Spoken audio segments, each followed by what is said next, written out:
Hola, ¿qué tal? Bienvenidos a un nuevo capítulo de la serie de profecías bíblicas. El día de hoy vamos a estudiar Daniel, el capítulo 6. Así que sin nada más que decir, vamos a empezar leyendo los primeros dos versículos. A Darío le pareció bien nombrar a 120 gobernadores que estuviesen en todo el reino, y sobre ellos 3 presidentes, de los cuales Daniel era uno, a quienes esos gobernadores diesen cuenta para que el rey no recibiese daño. Nuevamente Daniel, a sus 84 años de edad, iba a estar de nuevo en el gobierno.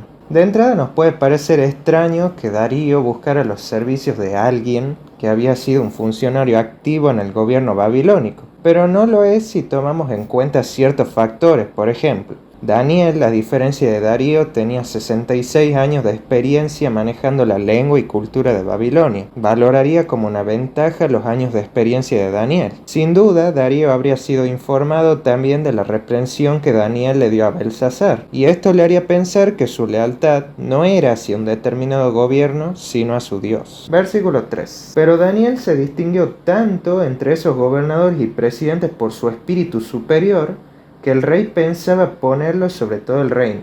Esto del espíritu superior de Daniel es bastante curioso porque esta es una característica que Nabucodonosor también percibió en Daniel. Por ejemplo, recordemos Daniel 4:8. Hasta que entró ante mí Daniel, llamado Belsasar como mi Dios, en quien mora el espíritu del Dios Santo.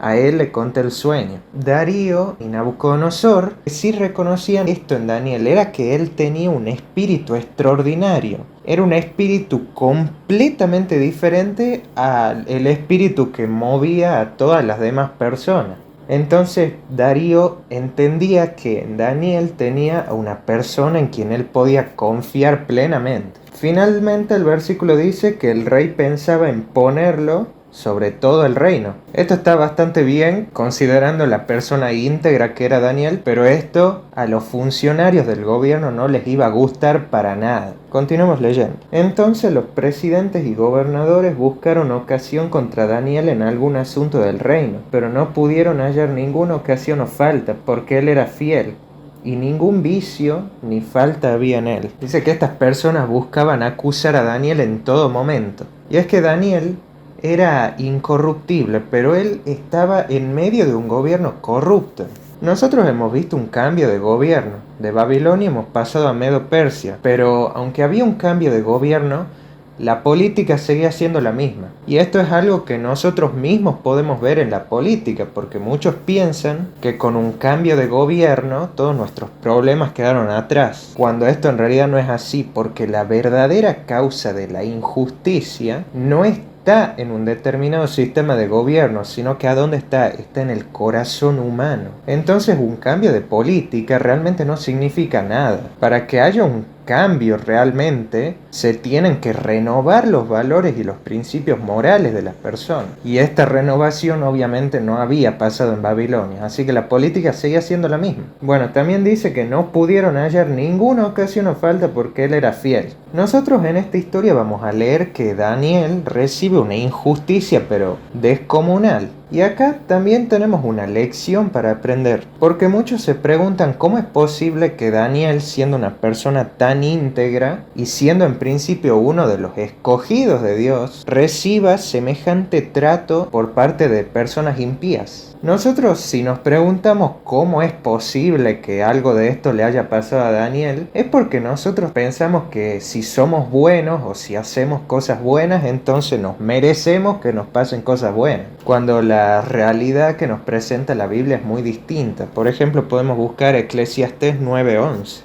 Vi algo más debajo del sol, que no siempre la carrera es de los ligeros, ni de los fuertes la guerra, ni de los sabios el pan, ni de los prudentes la riqueza, ni de los elocuentes el favor, sino que el tiempo y la ocasión acontecen a todos. Nosotros vivimos en un mundo donde impera el mal, y como dice este versículo, el tiempo y la ocasión le acontecen a todos. Y es justamente por esto que es completamente inútil, de paso, culpar a Dios por todo lo malo que nos puede llegar a pasar. Entonces, la Biblia en ningún momento dice que a las personas que hagan el bien y que hagan cosas buenas le van a pasar cosas buenas únicamente. Pero lo que sí nos dice, y esto lo hemos estudiado muy bien en Daniel el capítulo 3, es que Dios es un experto en sacar bien del mal. Dios puede agarrar lo peor que tiene tramado el enemigo y aún de eso puede sacar algo bueno, que se convierte en una bendición para nuestras vidas. Y también fíjense que los mismos enemigos de Daniel terminan reconociendo justamente esto que les estoy diciendo, que Daniel era intachable, porque no podían hallar ninguna falta en él. Entonces, al no poder encontrarle nada, ¿qué es lo que hicieron? Jugaron la última carta que les quedaba. ¿Y cuál era esta? La religión de Daniel. Veamos qué es lo que hacen. Versículo 5. Entonces dijeron aquellos hombres: no hallaremos contra Daniel ocasión alguna, si no la procuramos en la ley de su Dios. Nosotros, cuando hemos estudiado el capítulo 3 de Daniel, hemos visto que esa historia se repite tal cual en el tiempo del fin.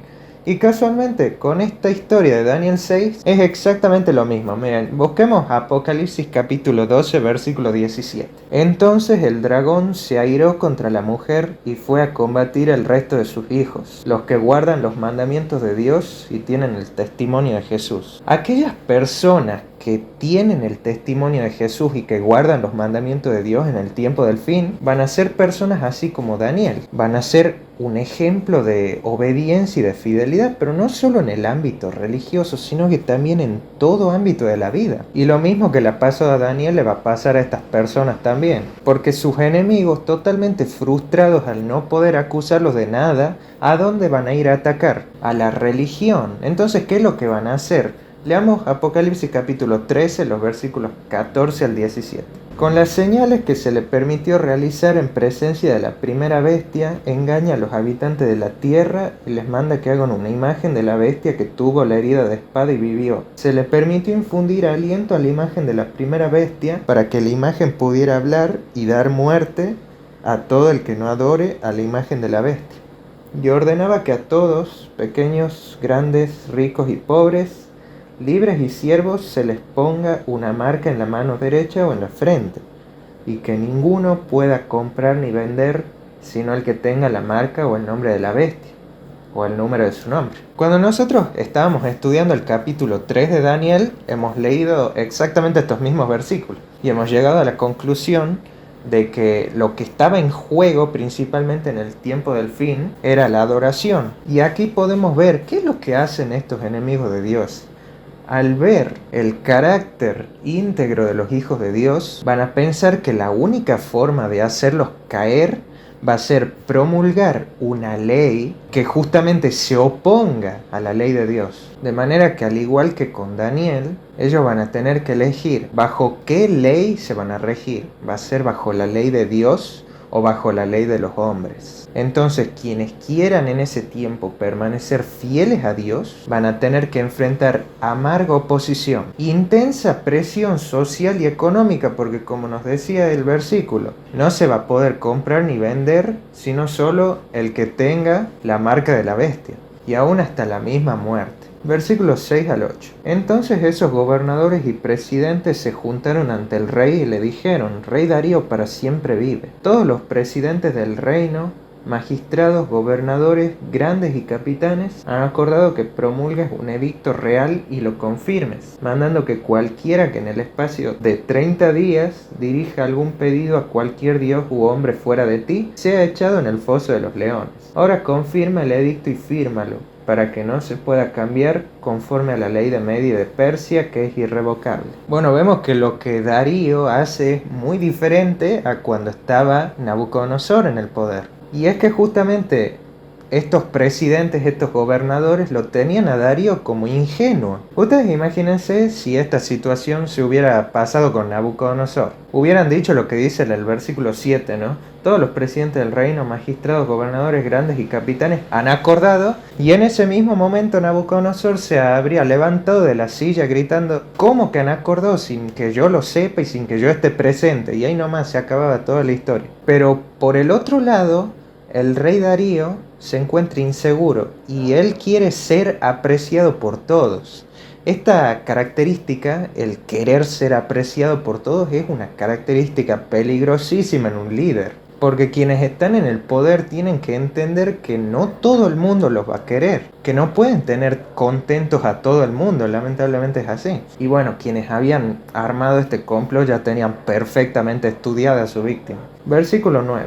Y así el rey Darío firmó el decreto escrito. Ya lamentablemente estaba todo hecho. Ese día Darío capaz que se ha ido contento a su casa, mientras, bueno, estos gobernadores se le reían en la cara. Pero todavía hubo una persona que no había sido engañado. Versículo 10. Cuando Daniel supo que el edicto había sido firmado, entró en su casa donde tenía las ventanas de su cámara alta abiertas hacia Jerusalén, y como solía hacerlo antes, 3 veces al día se arrodillaba y oraba y daba gracias a Dios. Ahora, leyendo esto, ¿no? La primera pregunta que nos puede salir, pero ¿por qué Daniel no ha cerrado las ventanas, no? Orando con las ventanas abiertas, Daniel estaba poniendo en peligro su vida. Y obviamente hay muchísimas maneras de orar, ¿no? Existe, por ejemplo, la oración silenciosa, la oración secreta, y orar de rodillas y con las ventanas abiertas no es la única manera que existe de orar. Entonces, ¿por qué simplemente Daniel no cerró las ventanas para orar? Bueno, esa pregunta se contesta en el versículo 11. Entonces se juntaron aquellos hombres y hallaron a Daniel orando y rogando ante su Dios. Estas personas lo tenían a Daniel perfectamente estudiado. Ellos sabían a qué hora exactamente Daniel iba a estar orando. Así que ellos fueron esa hora y efectivamente lo encontraron a Daniel allí, orando. En realidad Daniel sí conocía los diferentes tipos de oración, pero sus enemigos no. Y es justamente por esto. Imagínense si en este preciso momento Daniel cambiaba los hábitos que había tenido durante toda su vida. Esto habría sido un terrible testimonio. ¿Por qué? Porque estaría diciendo que en realidad su comunión con Dios estaba sujeta a las leyes humanas. Estaría diciendo que en realidad Daniel no confiaba plenamente en Dios. Y es justamente por este motivo que Daniel no podía cerrar las ventanas para orar. Versículo 2. Enseguida fueron ante el rey y le hablaron acerca del edicto real. ¿No has confirmado el edicto mandando a cualquiera que en el espacio de 30 días pida algo a cualquier dios u hombre fuera de ti sea echado en el foso de los leones? Respondió el rey: es verdad, conforme a la ley de Media y de Persia, que no se abroga. Darío en este momento no estaba entendiendo nada. Seguramente estaba sorprendido y capaz que hasta se preguntaba, ¿no? ¿Por qué será que estas personas están insistiendo tanto en este asunto del decreto? Pero estos conspiradores saben por qué insisten tanto. Ellos no quieren dejarle la más mínima salida para cuando se aclare el porqué de todo este asunto del decreto. Versículos 13 y 14. Entonces dijeron al rey: Daniel, uno de los judíos cautivos, no te respeta, ni acata el edicto que confirmaste. Antes 3 veces al día hace su petición. Cuando el rey oyó esto, le pesó en gran manera, y procuró librar a Daniel. Hasta la puesta del sol trabajó para librarlo. Y finalmente se termina desatando la tormenta. Y sobre todo se desesperó porque la persona a quien los leones se iban a devorar era de hecho el único amigo verdadero que tenía en Babilonia. Versículo 15. Pero aquellos hombres se reunieron ante el rey y le dijeron: tú sabes que es ley de Media y de Persia que ningún decreto u orden que el rey confirma se puede cambiar. El día casi había terminado y Darío todavía estaba encerrado en su oficina, buscando cualquier cosa para salvar a Daniel. Y ahora, justamente en este momento de mayor dificultad, entran estas personas para recalcarle de nuevo a Darío lo que había hecho, como diciéndole: no, rey, lo que vos has firmado ya no se puede volver atrás. Versículo 16. Entonces por orden del rey trajeron a Daniel y lo echaron en el foso de los leones. Y el rey dijo a Daniel: tu Dios, a quien tú continuamente sirves, te libre. Este es un hermoso testimonio. Y es que si hay alguna cosa que todo el mundo sabía a ciencia cierta sobre Daniel, era esto: su constante y su invariable comunión con Dios. Si bien a diferencia de Nabucodonosor, Darío había tratado muy poco con Daniel, Darío en este momento ya había empezado a conocer a Dios. Darío también es como que él está muy desesperado por creer en algo, ¿no? Es como si él dijera: tu Dios, a quien tú continuamente sirves, te libre, ¿no? ¿Verdad? Sí, porque él sí te puede librar, ¿verdad? Darío le quiere dar ánimos a Daniel, pero es él mismo quien más necesita de este ánimo. Y debe haber sido también muy difícil para él haberle dicho estas palabras a Daniel sabiendo que él tenía de hecho gran parte de la culpa por lo que le iba a pasar. Versículo 17. Y fue traída una piedra y puesta sobre la entrada del foso, y el rey la selló con el anillo de sus príncipes para que no se cambiase el acuerdo acerca de Daniel. Esto nos recuerda mucho a cuando Jesús fue sepultado. Sus enemigos insistieron en que Pilato colocara en la entrada de la tumba el sello romano y una guardia imperial.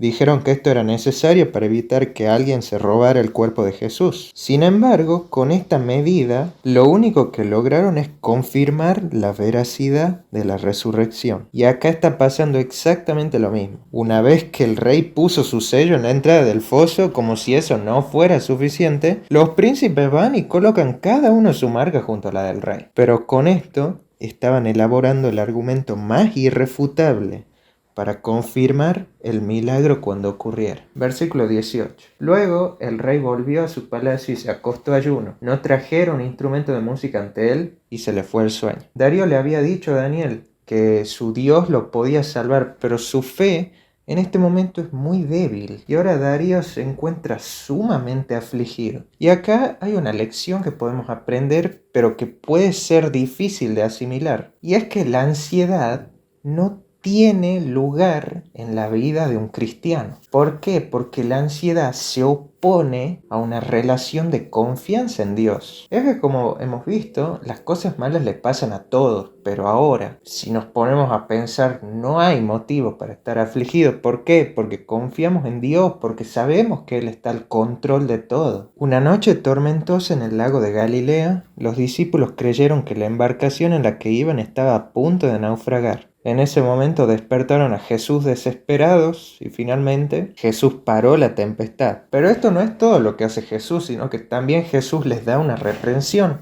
Y esto lo encontramos en Marcos 4:40. Y a ellos les dijo: ¿por qué estáis así atemorizados? ¿Cómo aún no tenéis fe? Nosotros sabemos que el peligro existe. Y es que Jesús en ningún momento ha dicho que no iba a haber peligro. Entonces la razón por la que Jesús reprende a sus discípulos es porque estaban demasiado amedrentados, estaban demasiado atemorizados, demasiado asustados. Y con esto estaban demostrando falta de confianza en Dios. Versículo 19. El rey, por tanto, se levantó muy de mañana y fue aprisa al foso de los leones. Nosotros hemos visto que la fe de Darío en este momento era demasiado débil, pero algo de fe tiene.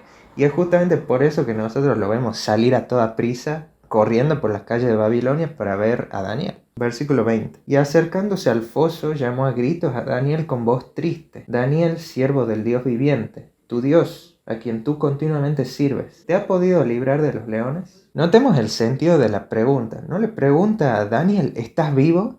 No. Le dice: tu Dios, a quien tú continuamente sirves, ¿te ha podido librar? Lo que Darío quiere saber en este momento es: Daniel, ¿realmente se puede confiar en tu Dios? Los cristianos en todas las épocas, en toda la historia, han recibido fuerzas para vencer todo tipo de pruebas justamente porque tenían esta misma seguridad. Versículos 21 y 22. Entonces Daniel respondió: Rey, para siempre vive.